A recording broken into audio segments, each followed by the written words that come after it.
Dispatches from Britain have been talking about a new sound.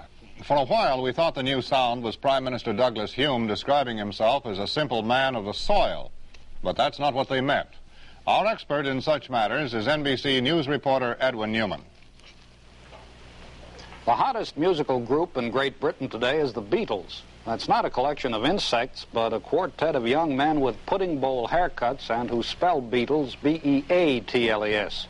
They were all born during the Blitz in the Merseyside section of Liverpool, the toughest section of one of the toughest cities in the world. It's anybody's guess why the Beatles emerged from its cellar nightclubs to national prominence, but emerge they did. They've sold 2.5 million records and they earned $5,000 a week. Not long ago, the Beatles arrived at London Airport after a triumphal tour of Europe and the provinces.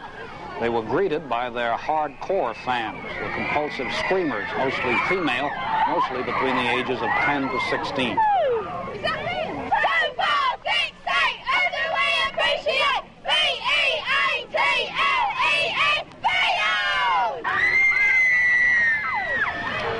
$1,500 of these youngsters paid sixpence each to be present at this event.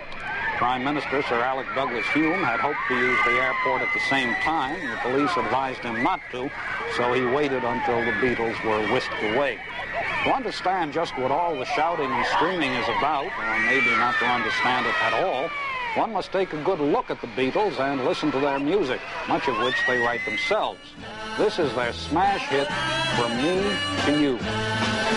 If there's anything that you want, if there's anything I can do, just call on me and I'll send it along with love from me to you. Whenever the Beatles are to perform, great gangs of young people queue up for tickets. These children camped out all night to catch the opening of the box office at Southend, a working-class resort.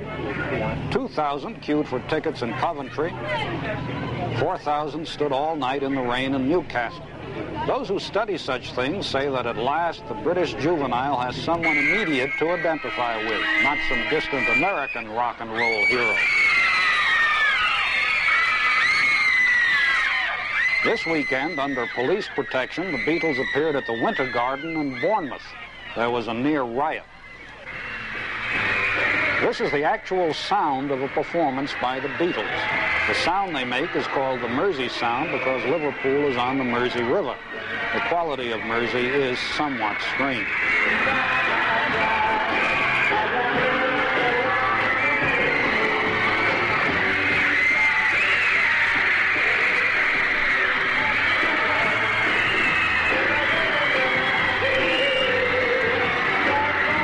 One reason for the Beatles' popularity may be that it's almost impossible to hear them.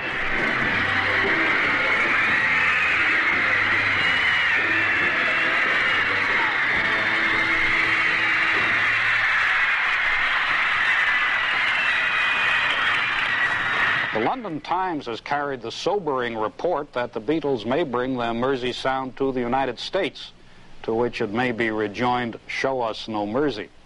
Also, one Robert Percival, an artist, proposes to capture the Mersey sound on canvas. Percival, mercifully, is deaf.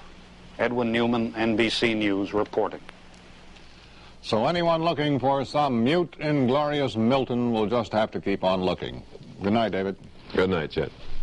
And good night for NBC News.